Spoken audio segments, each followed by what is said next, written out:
এইটো হল ৰাহুল গান্ধীৰ মানসিকতা। যদি আমি কাটি মাংস থব লাগে আমি গাহৰি মাংস থম, আমি গৰুৰ মাংস কিয় থম?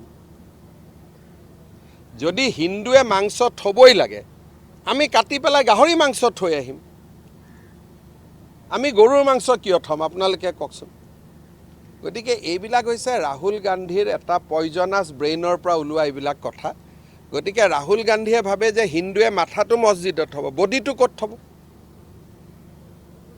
বিজেপি RSS বা হিন্দু মানুহে গৰু এটা কাটিলে, মূৰটো বাৰু মছজিদত থৈ আহিলোঁ, বাকী মাংসখিনি ক'ত পেলাব? তাৰমানে আমি সেইটো খাম নেকি?